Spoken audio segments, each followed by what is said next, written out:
bato bakoma kotunanga yango utaka wapie nalobaka na bango nazali mozangi susi ekomi kosalanga pasi mingi na motema makanisi ekoyelanga nakende kosimba ta kisi ponga nazali komona kisi ezali na ntina moko te nakozela epai ya nzambe oyo ewumelaka lelo ye na baholsi fantôme. Voilà. Ewumelaka lelo ye na baholsi fantôme. C'est Dieu. Ok. Nzambe nda pambolaka. Mutu nyonso andimi yango. Banda Congo ezala Congo.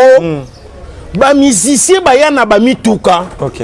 Mais lelo to vandi chaque commune est réclamé faire betisa mutuka na yo tour na commune na biso. Olobi? Dadi, na yo kite olobi nini? Batu baso mitungisama bakomi kosenga fere. Balobi papa. Betisa mutuka tour na commune na biso. Pona bamona ngote. C'est dit batu bazana posaka basimba. Lobi kweza na Rolls Phantom. To simba Rolls Phantom. Lobi kweza na Rolls Phantom. C'est dit mutuka oyo oyebi ke na minute oyo lettre présidentielle yé. Oh. Bato oyo basui ba mandaté esika balinga mona Rolls. Ah, yoka Phantom. Et mokonja mboka pesi mot d'ordre. Alobi mutu tout oyo asui poste ya ministère. Fa mona Rolls Phantom. Lelo ezoke ne parler du peuple. Na peigné la lelo.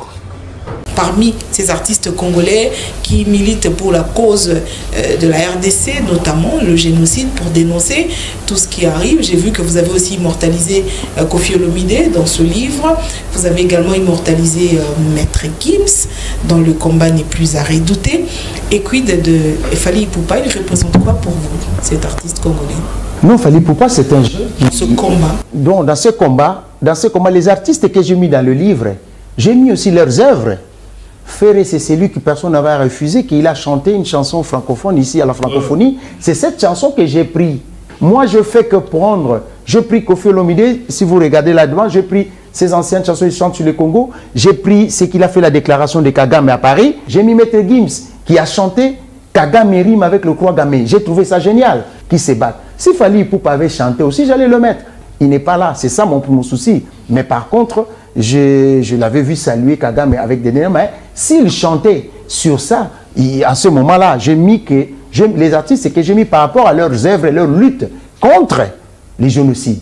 Maman journaliste a pédé à moi c'est les bino yo. Yebango ke Fally na bino le pédé na bino zo komisa la biso yo wana. Aistika jamais ko imba banze pour soutenir ba to ba souffrance pendant ba concert na na Congo na Europe ayemba ngote. Mais Ferregola lorsqu'il y a makambo mabezo sale mana mboka Ferregola dénonce ça na ba concert na yi. Raison pour laquelle nous avons bato bazo comme ba livre baza ko mentionner Ferregola. Nous avons na ba université ba enseignant oyo baza na compassion na peuple congolais. Bangora baza ko interroger ka bato ko na faire banzembo na faire ba tika ngo ba sujet d'interrogation ba tika ngo ba sujet de dissertation. C'est parce que Ferregola a soin ya koloba oyo ba peuple azo souffrir aloba on ba concert na ye devant ba autorité aloba devant ba caméra internationaux aloba kango. Raison pour laquelle le monde qui non bato bazo comme ba livre le ba comme komba faire ba comme ba moment foro faire za ko yemba po na mboka mboka za ko kende mais to moni fallait que ko lia na Macron to moni fallait que ko lia na Kagame. Mais mboka za kokende Ferregola se ba pesi espace yemba abandi ko belela bande ko nanga ya est na bosani binote oza ko leka lelo etali ba congolais nyonso nzambe apesa biso richesse jamais ba fazer ba sepelaka mais ndeki na yozo komisela biso na plateau atika la jamais ko dénoncer ba makambo wana.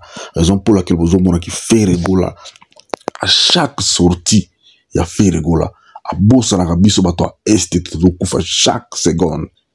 Mais moto na zo ko tia yo ou insérer na kati ya livre à bateau, il ne connaît même pas qui va ndeko bazo kufa mais otala bango parce qu'il y a na kati ya monde na bango ba PD bato baza na pour ko boma ka bato ya za kati kuna yango moyen à côté na kati ya masolo a dénoncer exacte parce que soit dénoncer ba ko bloquer mais biso le quoi to dépendant na bango te to dénoncer na bango tout le temps Il y a une différence, élément de différence qu'il fallait qu'on ait dans le livre billetté parce qu'il ne parle pas les choses qui se passent très mal en boka.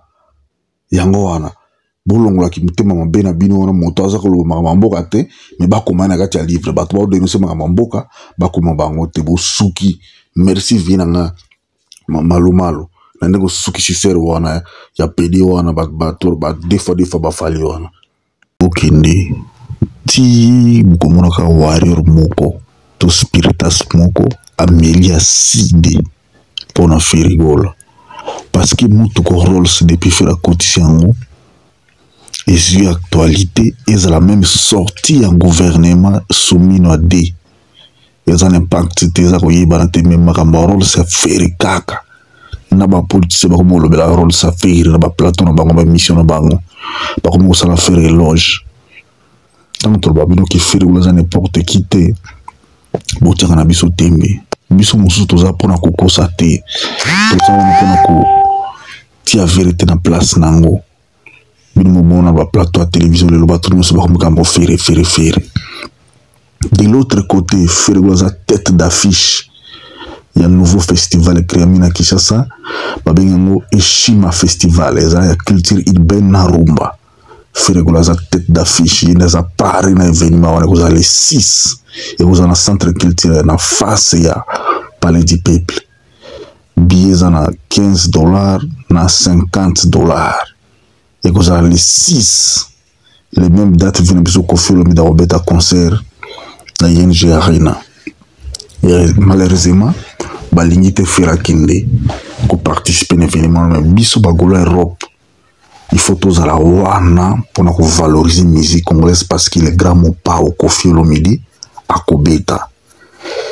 Tous continuer toujours dans l'événement caricatif oyo Goloa Forever Azar ko organiser sous patronage de Maman Bernice.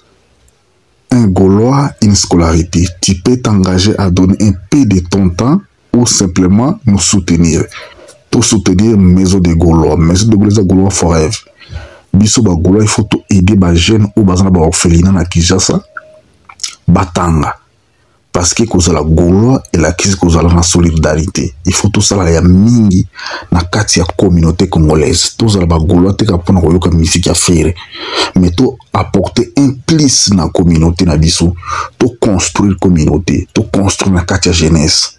Ba jeune ou bazana ba moyen te ba ki ne otanga. Bazana ba orphelina, to pesa bango chance. To soutenir bango année oyo, to zo bango en charge. Au cours scolarité à moi mobimba au pesi mbongo mobimba pour l'année mobimba scolarité aux allons moi $10 aux allons moi 10 000 francs aux allons moi 50 000 francs aux allons moi 100 000 francs aux allons $100 aux allons $500 to réuni mbongo wana to memango to ki na orphelina etangisi bana to au cours responsabilité babo moi na telle zone orphelina ngai na ju charge na futi année mobimba et ko sala bien de ce que biso ba Gaulois to senga entre biso ba Gaulois to sala na communauté congolaise et ça va bien pour na honneur et valoriser toujours comme on a fait rigola ko pérenniser on a katia bato Ferigola top 10 chansons populaires sur Spotify. Nous c'est ne pas vous capturer là des montages photos nous les faits vous les voyez. Nous avons troisième dôme, Boko Pamba, Jugement, Kamasoudra, Marathon, Seconde Chance, Carte Rose, Martyrisé, Visa et puis 10e position, Amour illusoire. Banzembo on a tous les millions de vies. Par Banzembo mi balé, il y a Amour illusoire, na Martyrisé, comme c'est millions. Les restes sont plus de 1 million, plus de 3 millions, plus de 2 millions. Faites attention quand vous jouez au film à faire rigola qui nous album on a ici barate ba yo a faire té Spotify on a tous à YouTube té les a bon play na binoté mais on a Spotify premium biso tout son barate yo ka faire rigola na version payant to ba Gaulois maloba ya pam té des collègues Fali Ipupa et son ami grâce les Gaulois bazana challenge mikolo yo grâce à comme roulage Fali azoya na Rolls na azoya na Lamborghini na ya pine ya kupanzana grâce lobi na Fali ki soko ye na pine na yo na kukanga yo ki kamba ki collègue ya wana ebite na zumi tinde papa revena ko kanga moto soka na pine ya mutuka kukufa atuka fali etali yo bino na camarade no peti na biso mutakala lata coupe na kolata te l'homme de je connais wingi yoana mutazo wela place ya le padre na wingi ndako apamba aza nango te mutuka malunga aza nango te me yoana mutakala na yeza internationalisé motabema mutakala na musique congolaise yoana ti tokomelisa side mpona kombo afiri Ferrari ekomi na makamboso komi na mamarange